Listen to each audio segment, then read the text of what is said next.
Welcome back, everybody.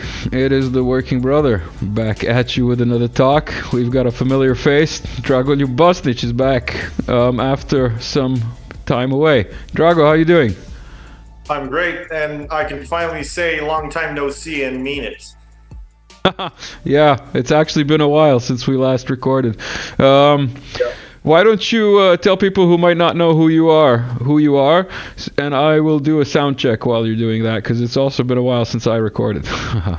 Yeah. Well, my name is Drago Bosnic. I'm a geopolitical and military analyst. I write for a bunch of portals. A lot of other portals are reposting my stuff, but I mostly write for InfoBricks. As of recently, I'm also a member of the Global Research. And I have the honor and the pleasure to work with Professor Josudowski and several other amazing people there. So, yeah, that's pretty much about me. All right, and I am the Working Brother. This is a comedy show. Nothing we say here has anything to do with reality. I'm also not monetized on YouTube, so if you see any ads, skip them. And if you feel inclined to, support what I'm doing here, you know where to find the links in the description for the new people. All right, where is this? Guest plus me. There we go. Drago, good to have you back. We are doing impromptu episode. This is recorded today on the 14th of the 6th. Happy birthday to those whose birthday it is today. And everybody else, I hope you're having a great day, considering it is not World War III. Yet. Yeah. This might even be released today as like a record, because we want to get into what are we going to get into today, Drago? We're going to get the exchange. The exchange, some fireworks in both countries, especially the latter one that actually is happening right now, and that nobody expected because they were saying that Iran was defeated on the first day. You know, like they killed everyone in Iran using special forces, according to the media. I want to quote the fighter bomber, the famous Russian pilot, retired pilot who analyzes current events. He said that whatever Israel is saying and the Western media, you have to divide it by 10 because obviously the war propaganda is doing its thing. And I mean, for sure, they've been using very, very advanced, so to speak, propaganda to present the Iranians as pretty much total losers, right? And I presume that the goal was to stoke unrest in Iran and a possible regime change operation from within. And of course, it failed because the Iranians did, go to streets, but not to topple the government, but to actually ask for immediate retaliation. So that was interesting. That's only one of the interesting things. We've got a bunch of memes because, as we said, this is a comedy show. Nothing we say here has anything to do with reality. We've got this one, shared by Intel Slava, Puddinger's Cat, and many others. How do you spell unprovoked attack? Unprovoked as in unprovoked attack. If it is Russia or China, it's unprovoked. If it is US or Israel, it is preemptive. Drago, how do you feel about... We see the double standards. I mean, when the Russians were starting the SMO for very legitimate reasons, because Zelensky was saying they're going to get nukes, and when the Russians said that's unacceptable because it's going to be used against Russia, those are going to be offensive weapons, and so on and so on. Nobody was paying attention to that. Nobody was mentioning that as an insane prospect. And then, the brutal, unprovoked attack happened. However, when the Iranians want to acquire nukes, we don't even know if they want to. They have. Oh, they do. They do. Somebody was hinting that, Tehran will burn.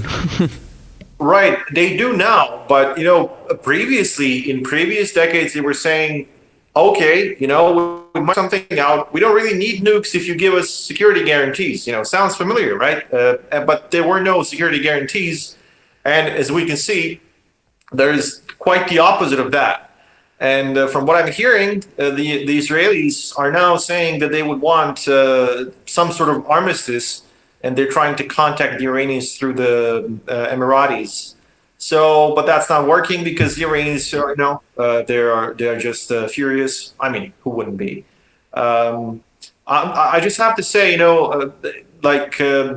for people who think that I'm entirely on the side of Iran or something, I've been saying for I don't know how many years that Mossad and all these other guys are extremely dangerous, that they could infiltrate anything. They've tried already, infiltrating Iran in 2010, and they attacked their Bushehr nuclear reactor with the Stuxnet virus, which was, how we found out the virus exists.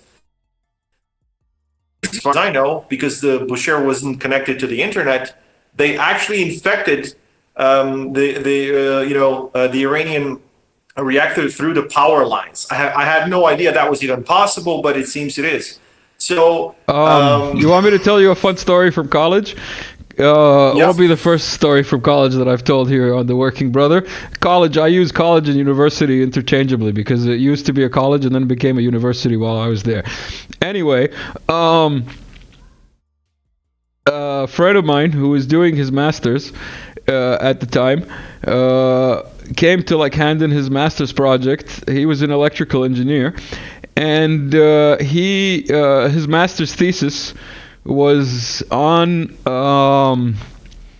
being able to decrypt the power line signals of PC and other appliances in the house, and to be able to by the wattage draw and whatever decipher communications and stuff like that are happening on the PC. So the fact that you're saying over the power lines it can be introduced, it's just the next level. It's reverse of what I'm saying, basically. So not that surprised.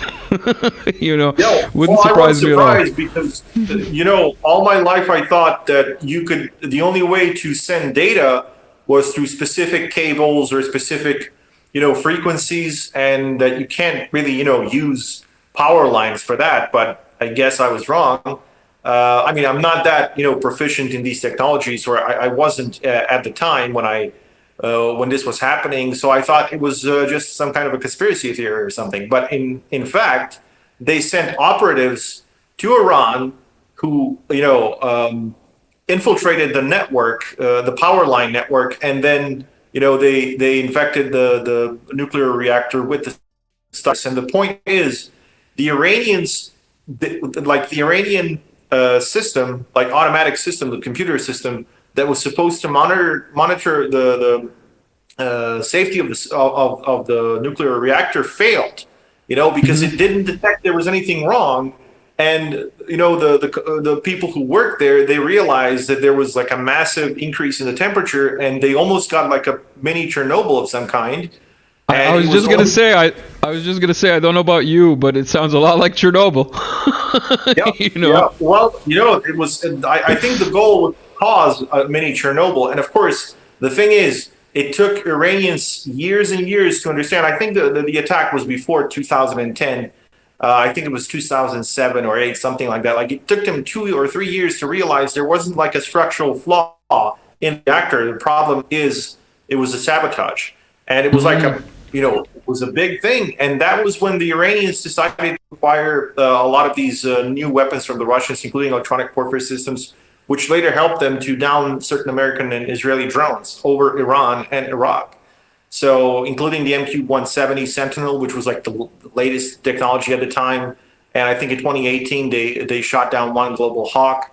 So, it's, this, whatever they did, 7 or 8 years ago, it worked. However, it seems to me that in the last several years, the Iranians have become very laid back, and this cost them dearly because the axis of resistance have suffered tremendous losses in the last several months. We had the fall of Assad to these freedom fighters and democratic guys. We had the murder of Nasrallah. We had the murder of a bunch of Iranian generals and scientists and intelligence officers, and also of Hamas and these other organizations, which can be considered part of the axis of the resistance. And I have to say, Mossad is fucking dangerous. Like you don't really underestimate those guys.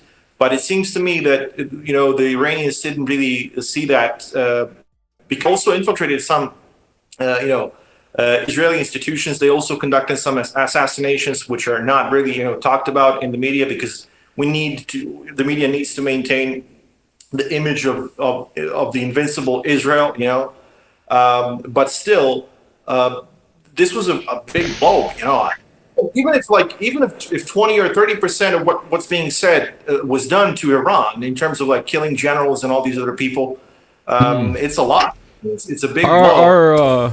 Our mutual friend, who I like to refer to as the florist, but now he's like less banned, kind of maybe, so like we can call him by his name, Joaquin Flores. He has a theory that the Iranians, like he published it on his Telegram. In a write-up. I was going to flash it on screen at some point, but I don't think we'll get to it today. The point is that he has a theory that the Iranians were using WhatsApp, which like they for sure knew was being monitored. So is it not possible that like the Iranian Maskirovka included like hiding their generals away and like having these hits hit their mobile phones, where like sock puppet people were like using and pretending to be those people? And it was all like the long game, and like all these generals are secretly in bunkers doing their things anyway, because like it's not like the strike was not advertised. Like the Israelis did the Ukrainian thing, like shh, the counteroffensive is coming, and yeah, their marketing teams are exactly the same. Drago, your take? Yeah, I mean, it's very possible. Anything's possible, especially in this day and age where information warfare has never been this important.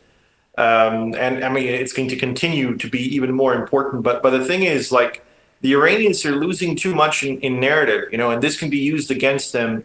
I'm not sure, like, how smart it would be to do this. And also, like, you still have to put people there, doubles who are ready to die or who are left to die. Because the Iranians, I mean, as I said before, Mossad has been doing this for decades, essentially. They know the Israelis know that they cannot defeat Iran militarily. So what they're trying to do is these decapitation strikes, and there's a lot of similarities between what's going on in Russia with the SBU and GUR and what's going on with Mossad and in Iran. So I mean, they killed a guy in the middle of Tehran who was like, I forgot his name, who was a Hamas leader or one of Hamas deputies. So, like it's proven they can conduct these sort of operations. They have operatives in Iran, people who speak, fluent Farsi, and not just Farsi, but like other local languages and dialects. So like, I mean, I told this to Vanessa Billy in one of the meetings we had before Assad was overthrown. And of course she knows that, and a lot of other people who are journalists and prominent analysts in the Middle East, they know that these guys are dangerous and they're not to be messed with. They're to be taken extremely seriously. And we've seen operations they're ready to do, like they're ready to kill doctors who are reporting on what's going on in Gaza. So they're ready to target families. They're ready to target anyone to accomplish their goal. No comment. I don't know, man. It's pretty screwed up. No comment. But some of the memes from yesterday were pretty good. This came across my screen of a screenshot from the X Twitter. Smoke rises over central Tel Aviv. White smoke indicating a new Epstein has been chosen. I have no idea what that's about. Some of these jokes are like beyond me. This one's not beyond me. This one's from the National Meme Coordination Body. The Iron Dome. I don't see a problem. Drago? I've been saying, like, for God knows how long, that these so-called ABM systems, anti-ballistic missile systems, they're overrated. They're very easy to, circumvent or saturate with missiles, and then you can't, or ballistic missiles or whatever, or drones for that matter. You could just use various asymmetric types of warfare and types of weapons to ensure that you disable these things. And the point is, ABM systems are incredibly expensive, and just to give people the perspective of that. Now America is talking about this golden dome thing, that Trump was pompously announcing, and all that shit. The golden marketing scheme.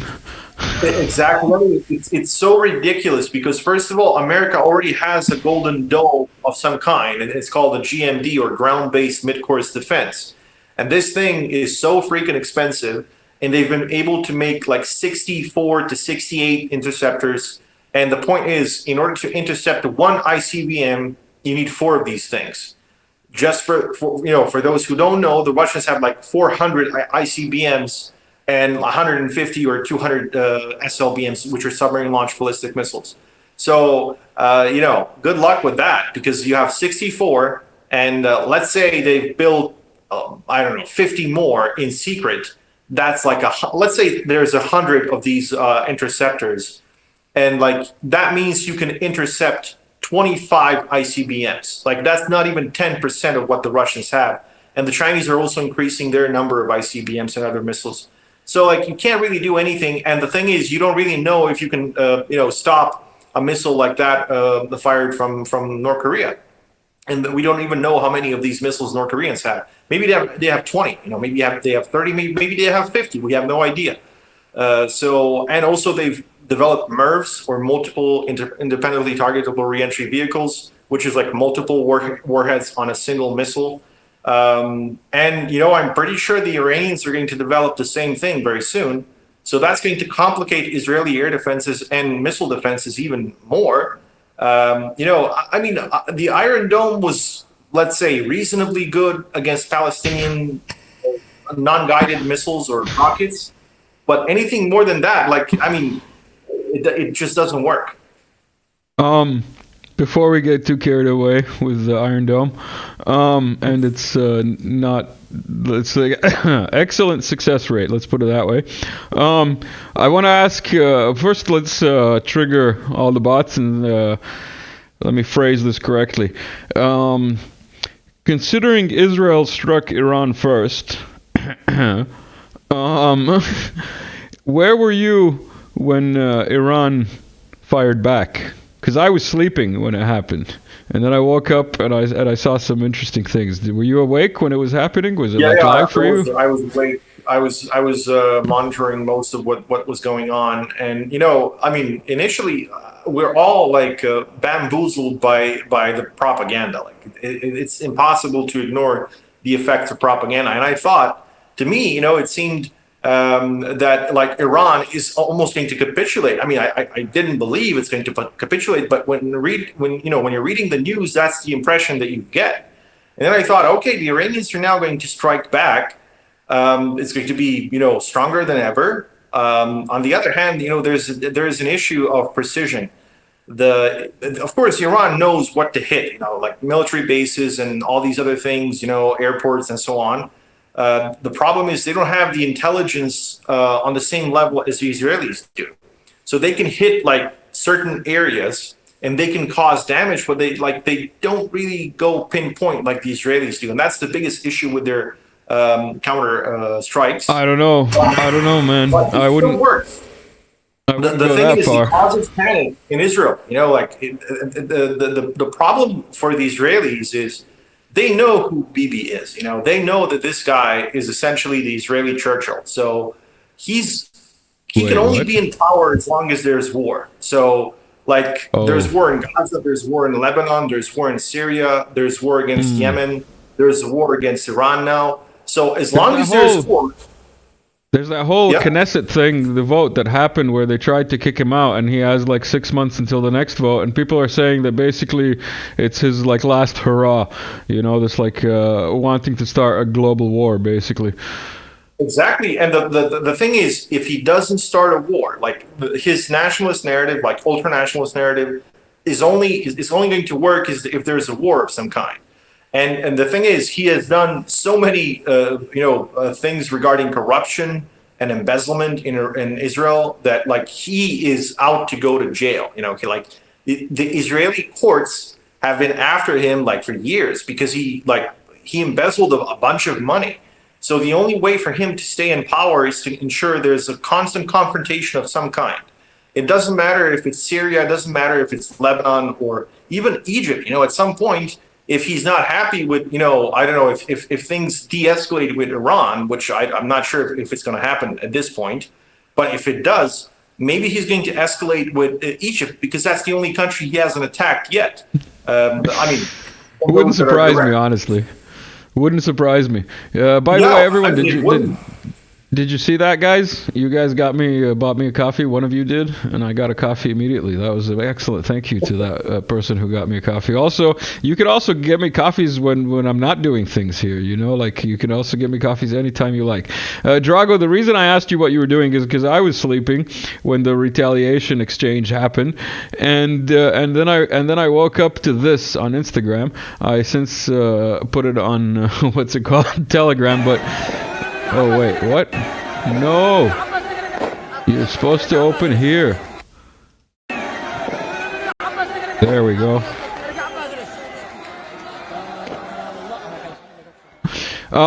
This is in Yemen, in the main square. They're watching live. The raiding down on Israel. I thought that was quite how should I say, modern of them. The Yemeni gentlemen are very, very cool. I have to say. They're the only ones that the Mossad just can't get to. Like if Mossad was able to get to them, they would have. But they had to push the Americans to send the fleet. The U.S. Navy to go there, and then they had several misfortunes with the FA-18 Hornets that decided to try to. Speaking of misfortunes and refueling problems, did you hear about those two Israeli American what are they called? F-22s, Raptors? F-35s, maybe? Oh, 35, that's the one, yeah. 22 is the discontinued one, right? The one that never realized. 35. Did you have any kind of confirmation, or do you think it's likely, or what's your take on that? Because that was I don't know. I've seen a lot of claims on both sides that had made no sense. Before you go further, by the way, everybody who's watching, we're dealing with some lag.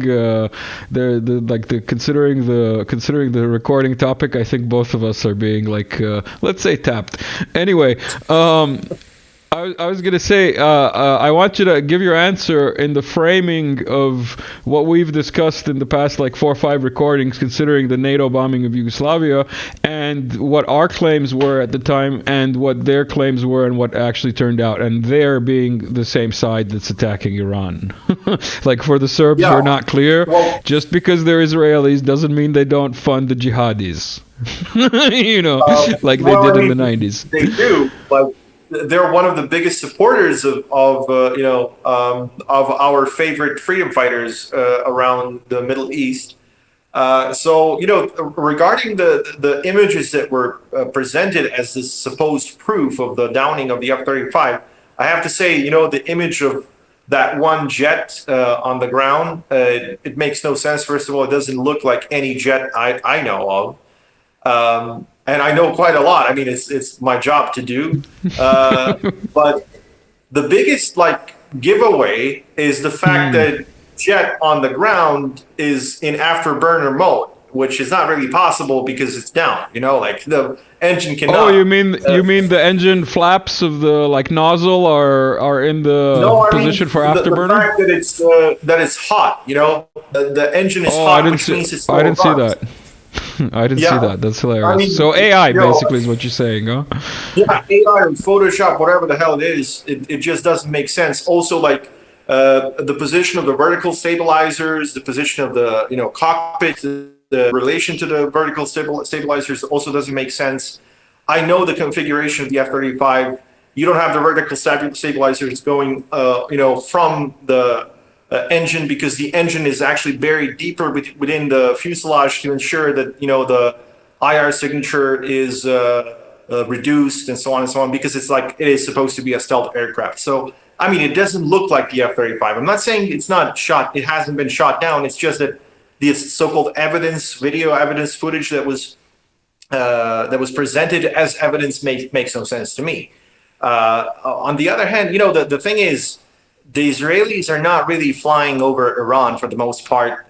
Maybe some jets do, maybe. I can't confirm that. But the point is, like, they're using missiles, ballistic missiles of their own, because Israel has ballistic missiles, for those who don't know, specifically the Jericho 1, 2, 3, and 4. The 3 and being ICBMs, essentially. People will know their use because of the Samson option. And for those who don't know what Samson option is, it's essentially pretty much like a that mousetrap that Israel has over the United States. If Israel is to disappear tomorrow, then the Samson option will be engaged.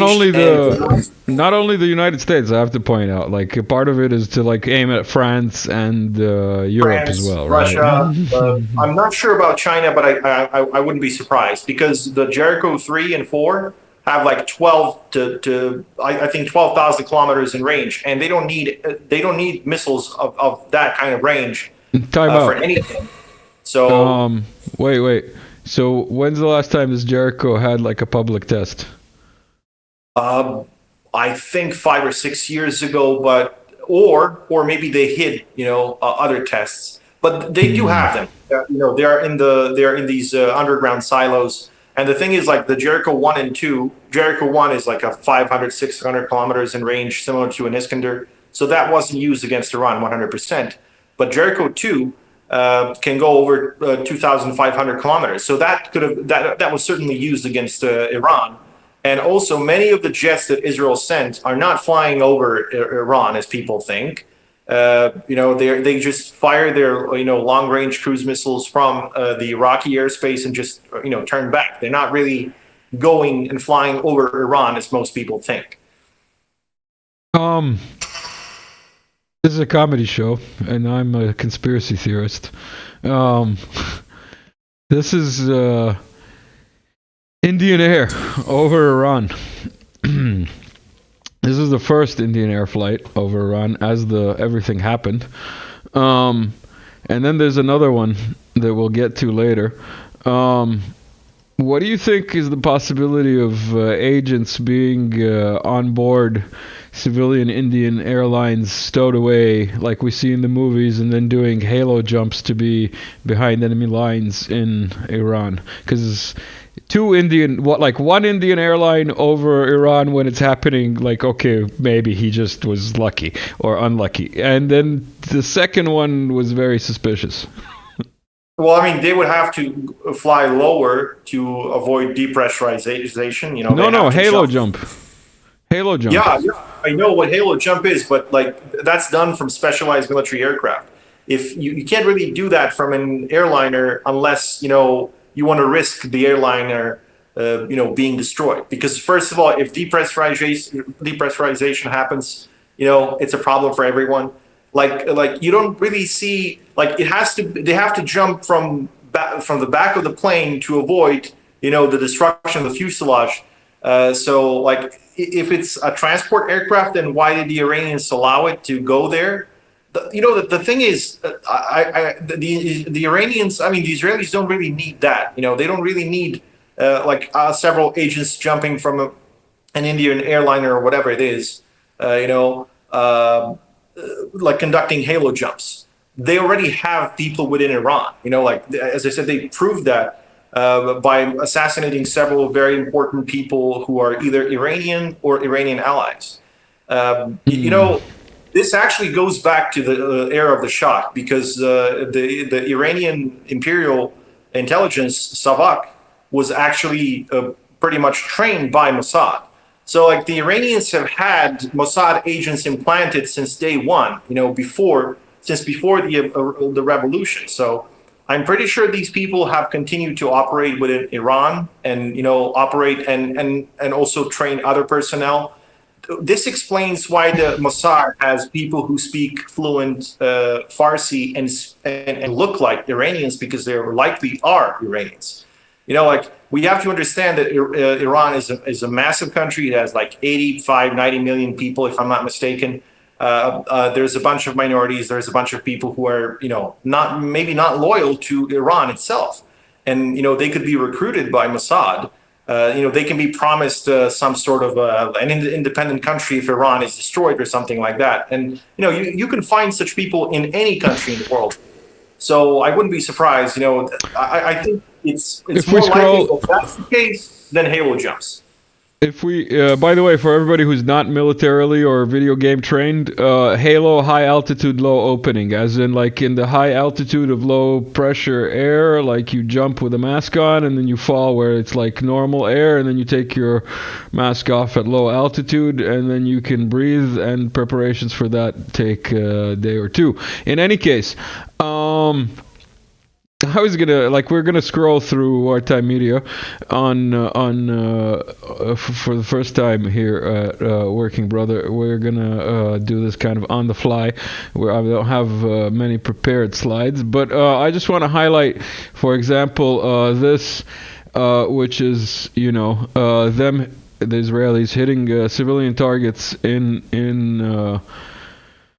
Tehran. And I want to ask you the question. Actually, I want to ask you two questions because this is a comedy show. Do you think that this decapitation strike type of attitude has opened the Pandora's box of international norms of committing such crimes of war, basically, if I'm not mistaken, legally? And do you think other countries will do that? And number two, I watched, you're saying that the Iranian intelligence might not be that good, but I watched a couple of missiles hit this parking lot, and I don't think they were hitting a parking lot, comrade. I think they were hitting something under that parking lot. And the Israelis are like, oh, they're hitting civilian and their aiming is off. And I'm just like, yeah, I don't think so. Because it's either that or do you think that maybe possibly the Iranians thought that the air defense was a lot better? So they sent 10 times the amount of actual Shahed drones, not Girani drones, because this time we're actually talking about Shahed drones. Unlike the mainstream media, which calls them all cars because yeah.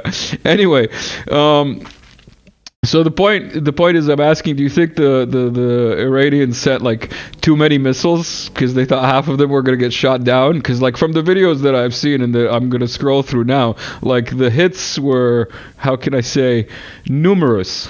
So yeah, that was a very convoluted question and a half, 2 and 3 maybe. But yeah, go on. I remember the question. So I'll just start with the second one, and then I'm gonna go back to the first one. So first of all, I don't think the Iranian intelligence is bad. I just think that Mossad is way too damn good. That's the problem.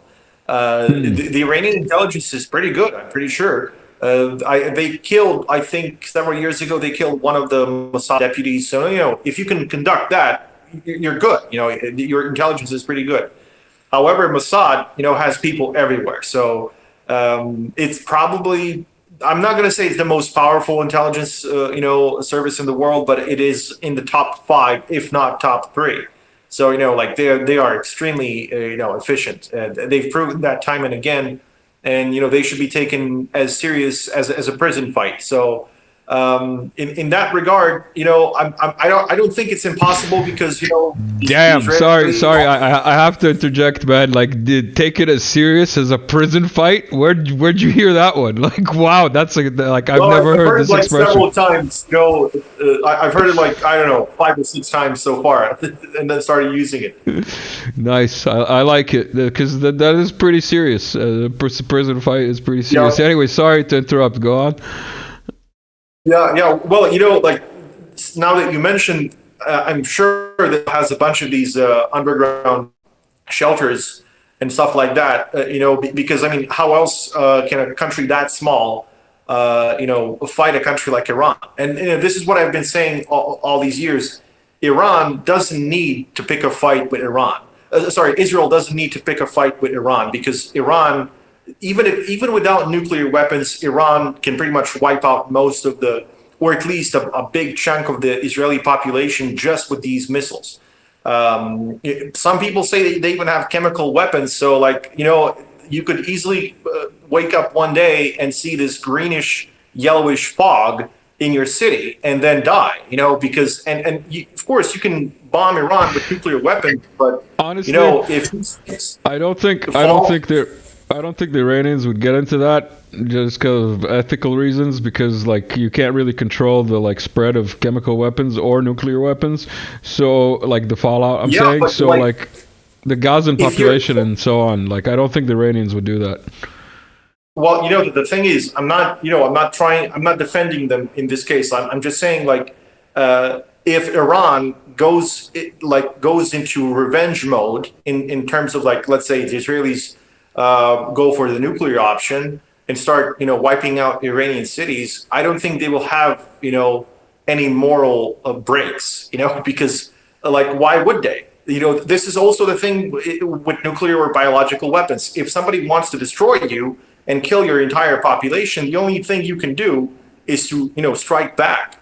That's the basis of nuclear deterrence. Like, that's the only way. If there's someone crazy enough who wants to eradicate your people, you have to be crazy enough to do the same to him, and then he will think and stop for a moment and say, okay, I can destroy that country, but they're going to destroy me back, and it makes no sense.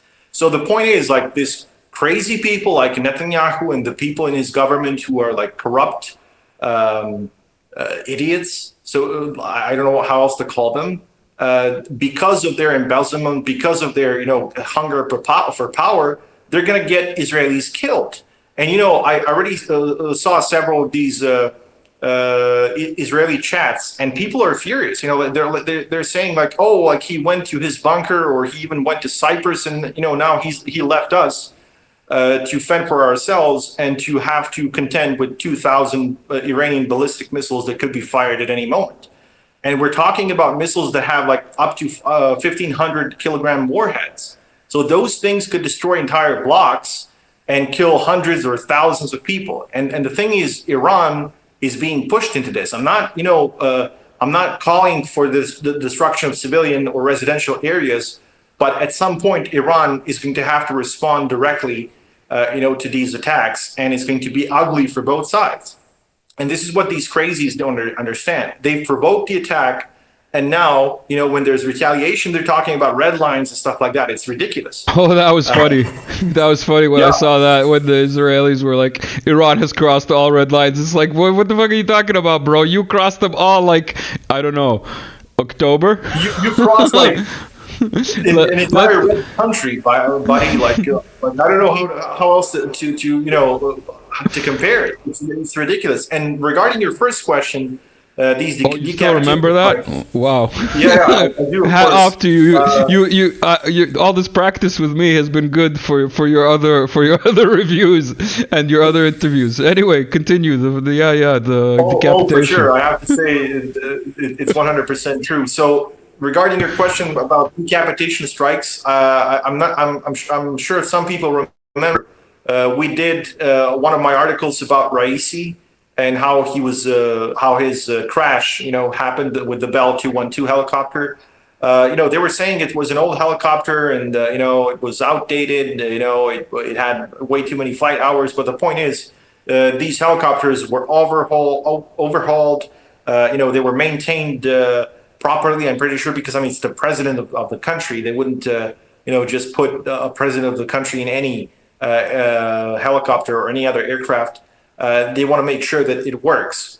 And at the time when he was killed, there was a very strange American military presence in Azerbaijan, and Raisi actually met Aliyev, the president of Azerbaijan at the time, and then he was going back to Tehran, and he died.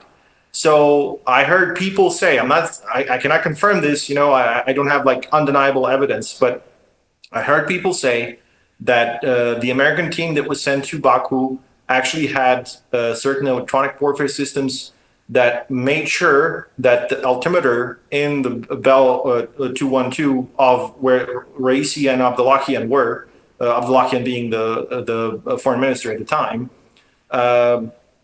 it had a malfunctioning altimeter. Of all the things that could go wrong, the altimeter is not one of the things that you would expect to go wrong. To stop working properly, and that was the thing that caused them to crash into a freaking mountain. And the other two helicopters did not have this issue. For the So record, episode 131 and 133, if I believe, are the two episodes. Yeah, 131 and 133 are the two episodes where we talk about Raisi and the helicopter crash. For people who want to actually get more into it, but yeah, as a amateur pilot of sorts, yeah, altimeter going going haywire is not ideal, especially on a helicopter. On a plane, it's much less a problem. yeah, and the thing is, like, what exactly can go wrong in an altimeter? Like, it's not really like the most complex technology in the world. So, like, it's much more likely that the engine is going to stall or something than the altimeter. So the thing is, it stopped working for some mysterious reason, and the helicopter crashed. And now people who want to make sure that the altimeter doesn't work properly. They would also want to make sure that that all of that looks like an accident. So like that really caused like instability in Iran. And then they had Pezeshkian elected as president, and he was considered, like, let's say, liberal. I don't know how liberal Iranian Weak. is. So not a hardliner. Let's put it that way. yeah, let's say not a hardliner. And that was their goal, because Raisi was considered a hardliner. In other words, like, he was considered not very, not very pro-democratic as Pezeshkian is presented. They caused, like, after Raisi's death, it all went to shit pretty much. For the axis of the resistance, they lost Syria. Hezbollah was hit very hard. Gaza happened. Like, in the months after Raisi's death, and over a year at this point, I think, or close to a year, it all went to shit. So they already have started using these decapitation strikes for strategic purposes. And then, if they're able to do that for the military, they can paralyze the command chain. And if that happens, they can also destroy, these disorganized units that don't have like an effective command structure. And they did the same in Syria. Like, for those who don't remember, just look up the number of airstrikes on what was left of the Syrian air defenses. It took like thousands, I think at least like 2,000 airstrikes to destroy whatever was left of the SAA's air defenses. Can you imagine if these things were manned? Like, Israel would lose its entire air force trying to destroy these air defense systems. So, because it took them months to destroy them when they are unmanned, entirely unmanned. So, again, this was a very carefully planned operation, starting, with the possible removal of Raisi and then the toppling of Assad. Because if you don't topple Assad, you cannot launch the attacks on the scale that they launched, on Friday. So obviously, this was the goal all along. I'm getting reports here. I'm pretending. I'm doing my best, like, news desk impression. I'm getting reports here. By the way, people, I used to work in the news, but yeah, that's a whole different story. Iran's state media says massive and destructive strikes will hit Israel in the coming hours. So if you're watching this while that's happening, because I'm going to hopefully upload this now, thumbs up. Don't forget to like the video. And all that good stuff. We're going to get on the trending with this comedy show, I tell you. Also, at one point in your story, you were saying how something was crazy. And what it is that you outlined later was nowhere near crazy as what people in my chat brought up. Did you play Modern Warfare Black Ops 2? Oh, yeah, of course. Absolutely. Like, I did. All right, because this was shared in my chat. It's a video that I found. Here is the video. Raul Menendez, the bad guy in the game. Hold on. This video. For the record, we're filming this still on the 14th, so this date that they're talking about is about 6 days away. Is triggered to play upon my assassination. Dun dun. Cordestier, you know how to proceed. My Dun death dun. will shine light upon ubiquitous darkness.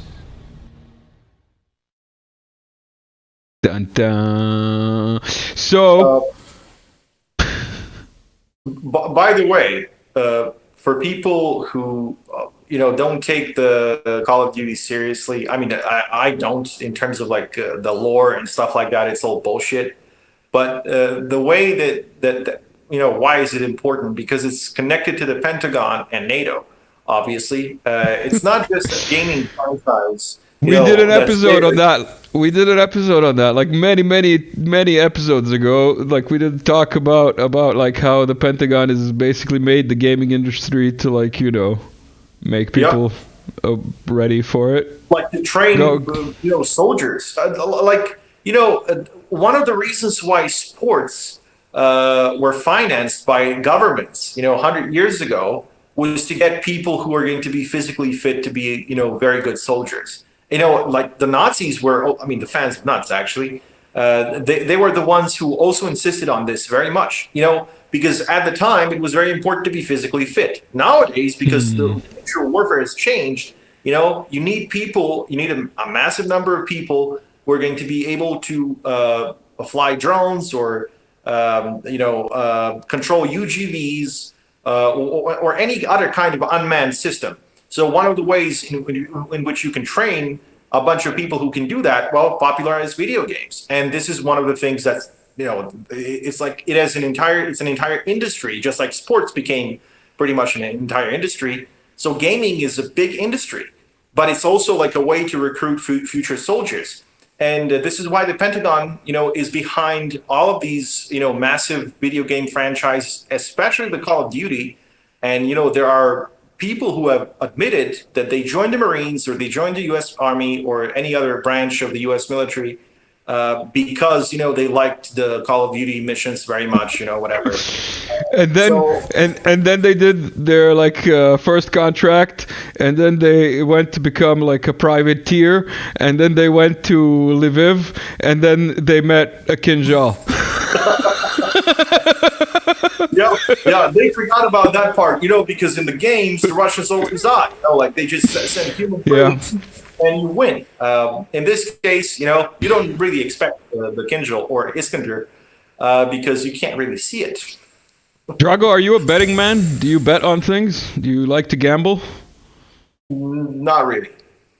Good, because I don't either. In any case, in case you people don't know, there's that thing where you can bet on basically anything that you want to bet on, and what is it called? Polymarket.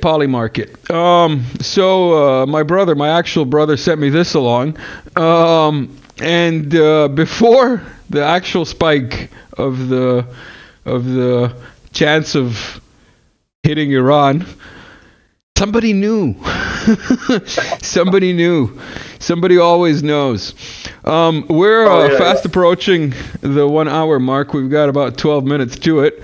I'm going to flip through here until we get to that good video. Oh, there's Zhirinovsky with his prediction of everybody's going to forget about Ukraine. If you haven't seen that one, I don't know where you live or why you haven't watched more videos from the Working Brother. That's the Israeli plane that you're talking about leaving. That's the American planes. Where are they? What happened here? That's the American planes leaving. What else have we got here? Go on. Just one, short introduction regarding the, people knowing when stuff is going to happen on the markets. This is where the entire idea of the so-called free market is really ridiculous to me because it's been rigged since day one. People who think that there's an actual free market. Well, I have a bridge to sell you, as Mercurius would say. So, how can you believe that there is the concept of free market and and capitalism in the sense that it's being told that it functions if there are people who know how things are going to happen? So it's like playing roulette, but you know exactly on which numbers to bet.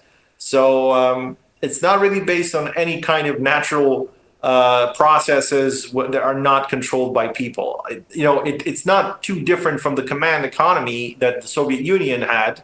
It's the only difference is the Soviets were at least honest about it, and they weren't pretending that things were happening just by themselves. The capitalists control, the market, and they rig it to ensure that they remain on top, and that all the rest of us are. We know that capitalism is a dream, and everybody who's all capitalist and like shitting on communists and like saying that like socialism is like communists' excuses is that socialism and communism were never done properly, are in the middle of capitalism being done not properly. It's capitalism with socialist tendencies, if you don't want to call it Nazism. In any case, this video, I gotta give it to them, man. The production value on this apocalypse thing that's going on, it's pretty good. All over, like the apocalypse is doing good things. Also, I wanted to ask you: Iranian submarine fires ballistic missiles towards occupied territories. Is this possible? Is this real? Does Iran have submarines that can fire missiles? Why wouldn't it be possible? I'm not sure to what how advanced these submarines are. But they sure as hell could do that. I mean, they already know to build missiles. All they have to do is put them on submarines. Like, it doesn't need to be an extremely advanced submarine. The thing is, these submarines offer a very strong second strike options in the sense that even if Israel destroys most of the ground-based missiles or ground-based launchers, they can still use them from submarines. And that's the same logic with these strategic nuclear-powered submarines with SLBMs. Like, even if Russia or America were to disappear tomorrow, their submarine fleets alone would be enough to destroy most of the world. So I think this is the same logic here. I'm just browsing through the stuff. There's so much here. LGBTQ in LGBT in Iranian is "Let's go bomb Tel Aviv." In case you didn't know. I don't know what to stop at. There's so many good jokes here. Oh yeah, there's that fake image that you were talking about. yeah, I see what you're saying. Like, it's highly unlikely that this is on fire. Yeah. Or like, I mean, just look at the ground. Like, just look at the ground. Like, it's almost as if somebody took the jet and put it on this on grass. Like, there's nothing that indicates it crashed in that area. This video is of the new hypersonic missile, and you can see the shockwave after the explosion. Russian propaganda, man, it's not hypersonic. They don't have that. It's not Russian. It's not Russian. It's Iranian propaganda. Get your Hamases straight. Oh, this was the funniest video. This is an Israeli. I don't know if this is real or AI. Let's just say it's AI. But an Israeli got hit by a car while watching the missiles come in, and the reaction of the Israeli civilians is just hilarious. Like, if you've been like paying attention to what they've been doing to civilians, and they're like, "Oh my God, this is so terrible," or everything. This is also like picture of the day. This is a picture of the day. In any case, oh no, this one's about. let's hear this. Hold on, let me unmute this so that we can hear this guy. This is hilarious. Here. Why should the world tolerate you having nuclear weapons and not, say, Iran? First, again, we never admitted to have such weapons, but the very comparison is, I must say, it's very insulting. And insulting. We suffered one Holocaust. We listened to our neighbors. Is it because of the Holocaust that you should be allowed to have nuclear weapons? You know what? This interview was finished now. Your attitude is so hostile, and your questions are so arrogant. I don't want to speak with you anymore. It's good that this is a comedy show. Drago, your take? if Israel has the right to have nuclear weapons because of the Holocaust, then so do we, so the Poles, so the Russians, so do like a bunch of other people who were also killed by the Nazis in World War II. So I mean, if that's the logic, then sure, we should get nukes. I would like that. We would finally be left alone by everybody. Oh, do you want to comment in passing? Do you want to comment in passing on the fact that I was about to say Israelis, but the Ukrainians don't want to take their dead because it would cost them too much to pay out the like families? Like you can comment on that in passing while I find some more gems from here. Summed it up. You pretty much summed it up. Like it's not just the fact that they can avoid paying the damage to the families. It's also the fact that a lot of commanders and people from higher echelons of the command structure, they can take the salaries of these soldiers because they're not officially dead. They can still be listed in these ghost battalions and ghost brigades of the AFU. And a lot of these brigades have like 50 or even less percent in manpower that they should have according to law. And many of the guys who were killed in these brigades are still officially there. Like they're listed as alive and fighting, just so that their salaries can continue to be taken by other people. So that also is a factor in that regard. So these people are getting money and they don't have to pay for it if they refuse to take the bodies. If they do take them, then the salaries stop coming, and they also have to pay the damages to the families. So it's a double game for them. That's the reason they don't want to take them. Putin's war, a sobering image from last night's Russian attack. Missile was aimed deliberately, purposefully at a block of civilian flats. Only detail is that it's in Iran and it was an Israeli airstrike. But anybody who's here knows that this happens often. That's the logic. The Russians don't have missiles, but when they do, they shoot them in Ukrainian residential areas because that's what you do. That's how you win a war. Considering I came across it here while I'm scrolling, you want to comment on the Ratko Mladic situation? Oh, the fact that he's very sick? Well, sure. Like Milosevic was sick. Among other things, I was just about to say that. Professor Trostadovsky told me, this is what Milosevic told him because he met him at The Hague. He was being poisoned. And in no uncertain terms, he just said it, like he was being given, I think it was leprosy medication that was actually exacerbating his heart issues. And, that was one of the reasons why he died. For me, it's impossible to imagine they're not doing the same to Ratko Mladic and Radovan Karadzic because Radovan Karadzic being the former president of Republika Srpska, the Serbian, unfortunately, at this point, the Serbian entity in Bosnia, it shouldn't be an entity of any other country. But anyway, that's another story. So the thing is,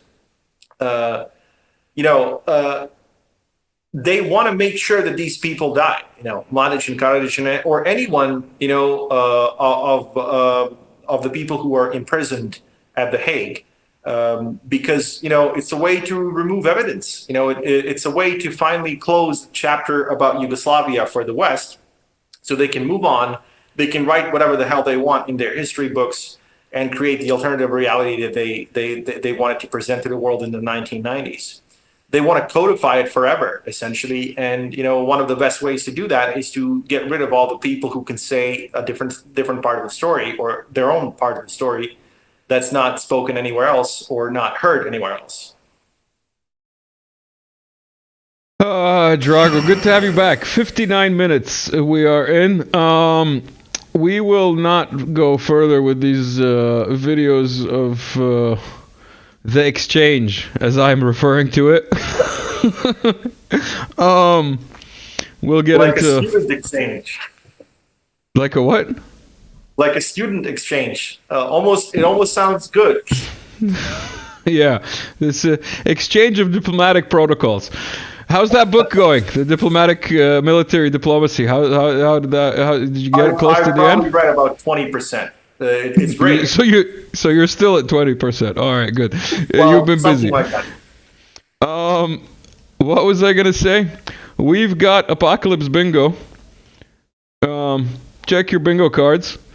By the way, Apocalypse means the uncovering for people who don't know the actual etymology of the word. Also, don't forget to like, share, subscribe, all that good stuff. We are going to draw this to a close. I'm going to play some music. Drago, any messages you'd like to send to any of the people watching this, including subscribers, non-subscribers, because about 50% of you are not subscribed. Also to people who, how can I say, are paid to be here from the services of many countries. And also maybe to like my future children. Drago, anything you want to... Yeah, trust the news entirely. Don't think with your head, Just trust the news. They never lie. What can I say? This is a comedy show. He might not have been serious. This was sent in by a friend from a long time ago. Saudi Arabia holds its first Pride Parade. Also, we'll be back. We'll discuss many other things in the near future. Yeah.